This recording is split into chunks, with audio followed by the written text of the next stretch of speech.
तो फाइनली दोस्तों आज है 25 अगस्त 2020।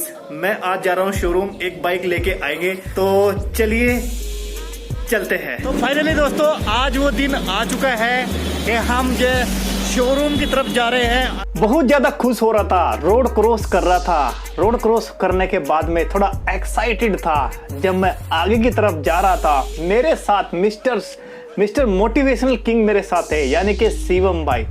जाते जाते मेरे को वहां पे ऊंट मिल गए। मैंने मोटिवेशनल किंग भाई से कहा कि भाई इस वीडियो को शूट जरूर कर देना, क्योंकि यहाँ पे दिल्ली में ऊंट आ गए हैं। काफी अच्छी बात है, खुशी की बात है।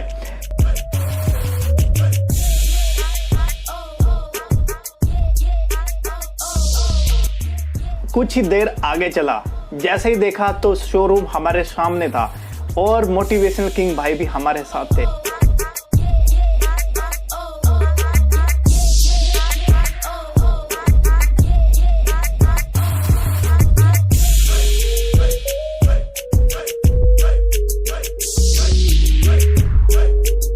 जैसे ही मैं अंदर गया, मैं बहुत ज्यादा खुश था, हैप्पी था। मैंने अंदर जाके देखा शोरूम के अंदर कि हाँ कुछ बाइक्स खड़ी है। जब मैंने वहां पे देखा कि जो मेरे को बाइक लेनी है वो बाइक वहां पे नहीं थी, थोड़ी सी मायूस मेरे को हाथ लगी और मुझे लगा कि इस फ्लोर पे नहीं है वो बाइक, शायद हो सकता है ऊपर वाले फ्लोर पे हो।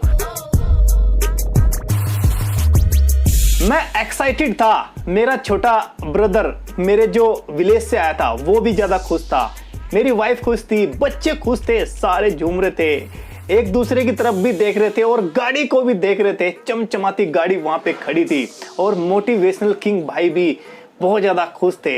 वीडियो शूट होते जा रही थी, सब कुछ सही चल रहा था। फिर बाद में हमें पता चला कि यहाँ पे जो गाड़ी आप लेने आ गए हो वो गाड़ी यहाँ पे अवेलेबल नहीं है। तो हमें बोला गया कि आप जो है थोड़ी देर रुकिए, हम गाड़ी को चेक करवाते हैं, ऊपर की फ्लोर पे लेके आपको जाते हैं। ऊपर फ्लोर से एक एग्जीक्यूटिव आता है और बताता है कि जो बाइक आपने चूज की है वो बाइक अभी शोरूम में नहीं है। ये बात उसने मैनेजर से बताई और मैंने भी मैनेजर से बताई कि सर हमने आपको मॉर्निंग में कॉल किया था, बट आपने बोला आ जाना, बट बाइक अभी अवेलेबल नहीं है। इस बात को सुन के 25 अगस्त 2020 का वो दिन था और मैं थोड़ा सा मायूस हो गया।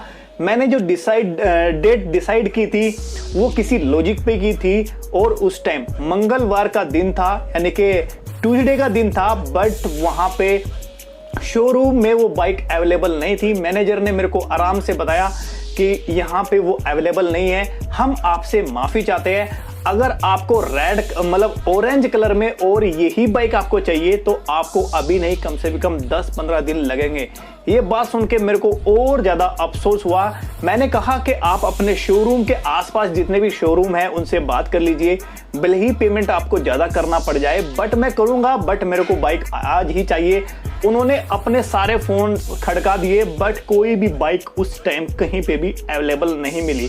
उसके बाद हमारा मूड इतना ऑफ हो गया, हम आके घर पे आराम से बैठ गए। जब मायूस था, बच्चे मायूस थे, सब अनहैप्पी हो गए थे, घर पे आ गए थे। मोटिवेशनल किंग भाई भी थोड़ा सा मायूस से हो गए थे। बट उसी टाइम मेरे पास कॉल आता है हमारे विलेज से और मेरे को बताया जाता है कि जो आपके डॉक्यूमेंट पेंडिंग में थे और जो हमने छोटी सी एक जमीन ली थी, उस जमीन के जो है डॉक्यूमेंट सबमिट करने थे और उसका बनावा होना था, अपने नाम करवाना था।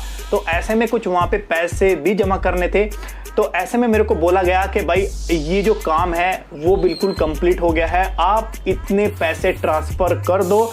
तो मेरे दिमाग में आई बात कि शायद जो होता है वो अच्छे के लिए होता है। अगर मैं बाइक ले लेता तो ये पैसा ट्रांसफर नहीं कर पाता, अगर कर भी पाता ट्रांसफर तो इतना नहीं करता और मेरी रिस्पॉन्सिबिलिटी में थोड़ा सा और मायूस हो जाता। तो कहने का मतलब है कि जो मैंने बाइक नहीं ली है और बाइक नहीं मिली है, उस टाइम में बहुत दुखी था। बट जब वहां से कॉल आया कि भाई आप अपने डॉक्यूमेंट तैयार करो और कल बनाओ पे आपको जाना है और आपकी जमीन अपने नाम कराना है, तो ऐसे में सारा पैसे का भी इंतजाम करो। मेरे दिमाग में आए कि जो होता है वो अच्छे के लिए होता है। तो इसीलिए जो बाइक नहीं मिली मेरे को, शायद ऊपर वाला कुछ ना कुछ ऐसा कर दिया कि बाइक नहीं मिली, पर हमारा जो कई महीने से पेंडिंग में पड़ा था वो काम हमारा प्रायोरिटी पे हो गया। बाइक तो मैं 10-15 दिन बाद ले लूंगा, 1 महीने बाद भी ले लूंगा, बट वो जो नाम कराना था वो बहुत ज्यादा इंपॉर्टेंट था, तो वो काम हो गया है। अब मैं खुश हो गया हूं और ये बात मैंने फिर अपने मकान मालिक से भी बता दी है कि कुछ दिनों का टाइम जो है यहाँ पे लगने वाला है। तो उन्होंने फिर भी मेरे को कहा कि कोई बात नहीं, अभी और हमारी ही बाइक चलाइए। तो अभी तो मकान मालिक की बाइक ही चलने वाली है। तो यहाँ पे जब भी मैं बाइक जरूर लूंगा तो आपसे जरूर बताएंगा। एक बार मेरे को और जरूर बताना कि जो होता है अच्छे के लिए होता है। ये कहावत बिल्कुल सही है या नहीं है? मेरे लिए तो ये बिल्कुल सही होगी। अपनी राय मेरे को जरूर बताना। यहाँ पे हम मिलते हैं आपको किसी और ब्लॉग में। तब तक के लिए टाटा बाय बाय, जय हिंद।